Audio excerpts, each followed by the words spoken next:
This shooting up in North Dakota, Fargo. No, this is not a Coen Brothers script. A shooter ambushed police officers last week, critically injuring two officers, killing one. Was possibly planning a mass shooting in the area. The officer who shot him was the last man standing between the gunman and some pretty horrific acts, according to the Fargo police chief. And have you seen the coverage on this? There hasn't been much, and to the extent there is any, it's just sort of the top line. One officer killed, two officers injured, and shooting, and so on and so forth. It doesn't really give the full breadth of this, and also it's not being discussed like mass shooting involving two officers being shot and one being killed, and a guy with 1,800 rounds and multiple guns and a hand grenade in his vehicle. 223 caliber long rifle capable of shooting 60 rounds. Shortly after the shooting, FBI's there, converged on a residential area 2 miles away from the shooting, evacuated residents. In the shooter's vehicle, they found 3 long rifles, 4 handguns, a suitcase with weapons that the shooter reportedly rolled out of his apartment before shooting. It appears the firearms were legally bought, no prior convictions of the shooter that would have prevented him from purchasing the weapons. I don't know about the grenade. Again, from law enforcement there, certainly this individual had in his disposal the weaponry and had the intent and the commitment to place great carnage upon our community. Had the officer who shot him, Officer Robinson, not succeeded, the likelihood that other people in our community would have been harmed is very high. Have you heard much about this? I'm honest because I cannot lie, and I have not heard a word about this. I wonder if it has anything to do with the fact the shooter's name is Mohammed Barakat. I wonder. I mean, that's just the way the press reports these things. I'm not suggesting more than what we know. I'm just asking the question why this would, if this was somebody who, if this was a honky and somebody affiliated with, I don't know, the Proud Boys, let's say, just for the sake of illustration, would it be getting covered nationally? Would CNN have it on heavy rotation during its primetime lineup? We haven't seen anything. And we should thank the police officer who he killed. Let's say his name, Jake Whalen, 23 years old. Few years on the job. And the other officer is a 31-year-old who was Whalen's field training officer. Andrew Dotis and Tyler Hawes sustained gunshot wounds. And a 25-year-old woman was also shot during the incident. Well, she's in serious condition. Nothing. Crickets. This coverage. If he wasn't Muslim, this is if he was trans, I mean, I don't know. They just pick and choose, or maybe they'll just say, "Oh, it's Fargo, nobody cares." Anybody get a copy of the so-called manifesto of the Nashville school shooter yet? Because I'd like to read it. Anybody have a copy of that? They're not releasing it because they say it's under investigation. Yet the suspect is dead. There is going to be no court trial. For more on this and other topics, please be joined by David Marcus, journalist living in the Mountaineer State, author of Charade, The COVID Lies That Crushed a Nation. David, thanks for joining us. Appreciate it. Thanks for having me. So let's talk. I mean, the urban disintegration isn't limited to urban areas because it's really institutional disintegration, and that certainly would include the Fourth Estate. I know this is perhaps prosaic, but nonetheless, shouldn't we point to this when there is a purposeful double standard when it comes to reporting on things like public safety incidents that are otherwise of very great concern to residents, Americans? Yeah, I mean, absolutely. And I agree with you completely that there is a demographic angle here in terms of what gets covered and what doesn't get covered. We've all seen that double standard. Let me suggest that there's another reason why much of the mainstream media would want to avoid this story. This story reminds Yeah, right. And so when you do have these shootings, when you do have these incidents that happen and everybody says, oh, well, the police overreacted and the police are using brutal tactics, you know, people forget that there's no such thing as a routine stop for a cop, right? You could be pulling someone over for a traffic ticket, and if they have warrants that can send them to jail to 15 years, this is suddenly a heightened situation.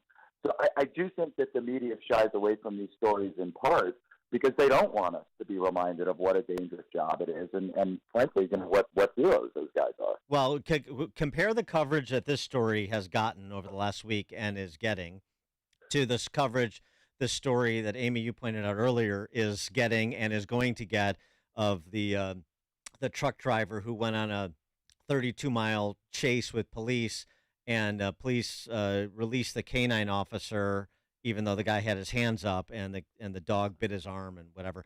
But the bottom line is, he's a black man. Police release the canine officer.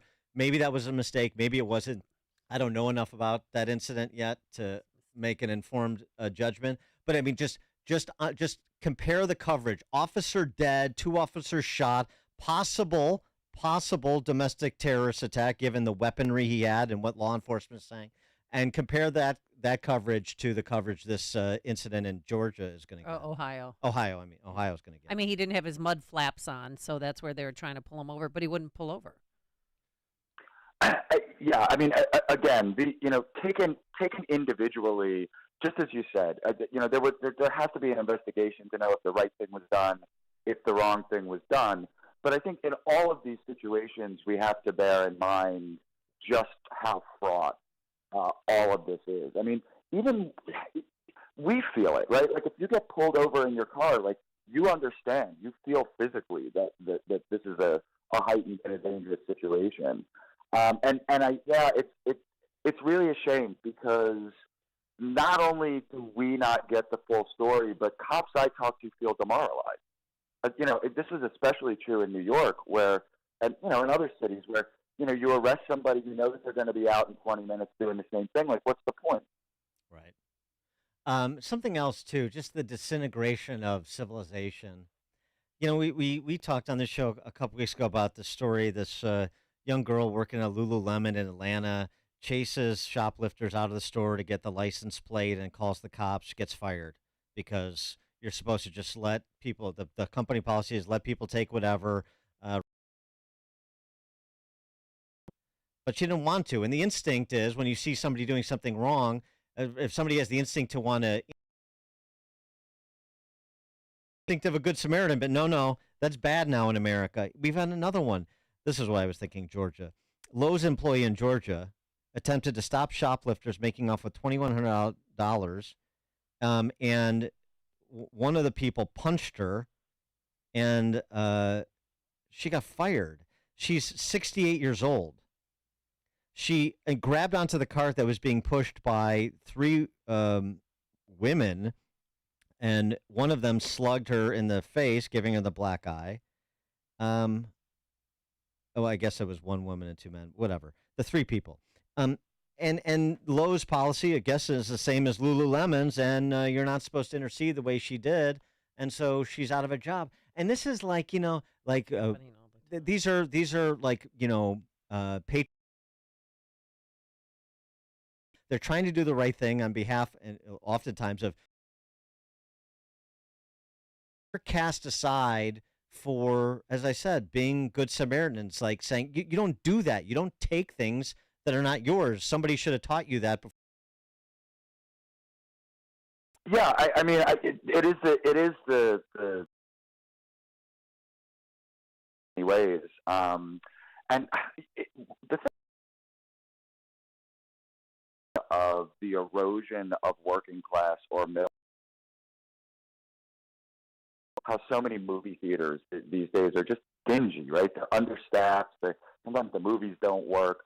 You think about something like, Disney World that 20 years ago was, a reach but affordable and is now just completely out of reach for people.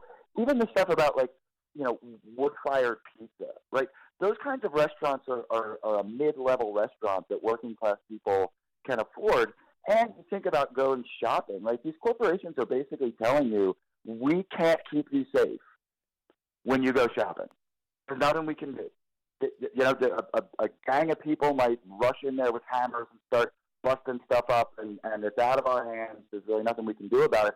And the clear message that is being sent to people is stay at home, watch your big screen TV, order from Amazon, eventually put on your VR headset, and then just die. I mean, everything is moving in that direction. Well, I think it also sends a message, too, that, hey, if you're hard down on your luck or, you got laid off from a job, if you want something, guess what? You can go and take it. Yeah. And I mean, I think about that sometimes because it really wouldn't. I grew up in a way where, I assumed that if I walked into a store and, just brazenly stole a sports coat or something, that I'd be arrested. And, I mean, I guess that's just not true in places like San Francisco. You can just go do it, and nothing happens. It's amazing to me. Well, and it's also probably not stealing a sports coat, but you get the idea. Yeah, and it's stealing a piece of candy from the Brock's candy store. But you talk about middle income luxuries in terms of their what their disposable income can get them in terms of enjoyment from life and so forth. But it's a straight up attack on values of middle income type families, workaday families. It's like, yeah, this is what they see, and this is what they see in big cities and not so big cities. I'm busting my ass. I'm working to pay my own way, and I got to pay somebody else's college debt, and I got to watch people steal stuff from the store I work at and pretend that I'm helpless because that's the role I'm told I have to play. And I don't want to do that. I don't want to be that person. I don't want to be that shell of a human being. And so I say, that's enough. I've had it. This is the line I'm drawing, and I try to intercede, and then I'm the one who is strung out, or I should say, is hung out to dry. The strung outs are the ones that get away with it. I'm hung out to dry. I get nobody helps me because nobody wants to get involved, and then my employer doesn't have my back. Nobody else seems to either. Yeah, because you know what a big difference is. Where this doesn't happen, where you don't have this policy of let people take whatever they want and don't intervene, is people who own their own business, right? If you're a small mom and pop store, you're going to take a very different view, as we've seen in situations in places like bodegas in New York, where people are going to defend their own property, right? Corporations don't care about that. Corporations say, well, okay, if we lose $20 million that just walks out of the store, we're just going to build that into the price and build that into everything else. Ultimately, what they care about is what their bottom line is. They don't care about the fact that this could crater out American society, which it obviously is doing. You can see why Jason Aldean's "Try That in a Small Town" is so popular, has such resonance, right? I want to get to some other topics, including this.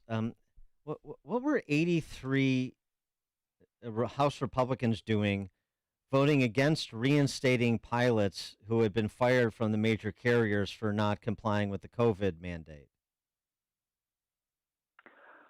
It's a very good question. It's probably a question best asked of Kevin McCarthy, who in general I think has done a fairly good job with a very slim majority of holding his caucus together. But look, Republicans need to be a lot better, not just in terms of reversing those kinds of policies, but also we need a lot more investigation into what happened during COVID. I know that the Biden investigations are very important. The weaponization of government is very important, but we really need people like Fauci testifying before Congress, and we need answers, because I don't know if you saw the ridiculous New York Times hit piece on Ron DeSantis yesterday, where they alleged that he was personally responsible for 16,000 deaths of people who weren't vaccinated, even though he said, go get vaccinated, right? He said, I mean, it's an insane piece, and having written a book about COVID, it's so frustrating now to just watch the entire history of it be rewritten with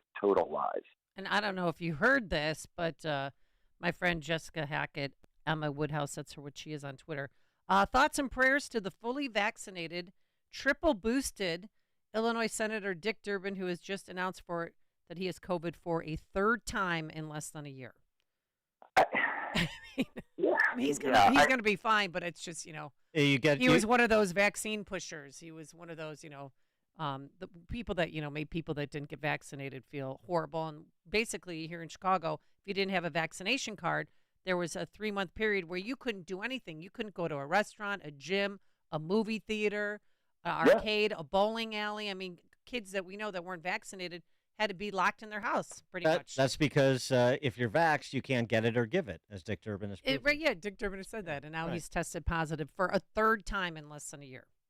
That was it, when you think back to the summer of 2021, it was an absolutely shocking moment. If you recall, what happened was we had heard, there were a couple of vaccinated members of the Yankees, right? And they said, they have COVID. It's a breakthrough case. Weird, right? Yeah. Start to hear these reports here and there, and everyone's still saying, no, you're not going to get it. You're not going to get it.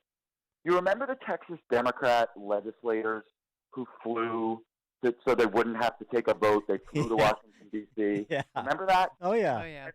And it turned out like 10 of them had COVID. And they start asking Jen Psaki at the White House, we have a case at the White House. And Peter Doocy says, well, how many cases do you have? And Jen Psaki says, well, why do you need to know that? Shocking. At that exact moment, everybody should have known that the vaccine does not stop transmission. But they dragged it out for another couple of weeks, and it was just shocking, Ryan. I know. It's still, I swear to God, I have COVID PTSD even talking about it. Even in 2021, that was the summer. And then, Dan, you had to move out because you weren't vaccinated. So I didn't have to. You didn't have to move out, but I'm just saying. Let's not do the PTSD thing. Let's not go over the top. Well, I have kids, so I had to watch them suffer they had 8 days of in-person learning. 8. That's it. And our friend Jennifer Say, whose kids are in San Francisco, the day before they graduated, they brought them back to school for 1 day so that the next day at graduation they could say we did reopen the schools. Crazy. Oh, it's criminal. But I want, people to go to jail for this, but no one will. Well, Rand Paul says he's making a criminal referral on Fauci, so in a future Justice Department, who knows? David Marcus, journalist living in West Virginia, author of Charade, The COVID Lies That Crushed the Nation. David, thanks as always. Please, appreciate it. Thanks for having me, guys. Thank you, and he joined us on our turnkey.pro answer line. Connect with Dan and Amy on the AM 560 The Answer mobile app.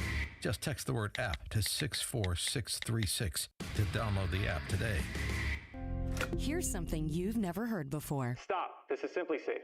Introducing 24/7 lifeguard protection, only from Simply Safe Home Security. Now, monitoring agents can see and speak to intruders through our new indoor camera to help stop crime in real time and for fast police response. Get 20% off any new system with Fast Protect monitoring at simplysafe.com/radio. Advanced home security, 24/7 professional monitoring for less than $1 a day. There's no safe like Simply Safe.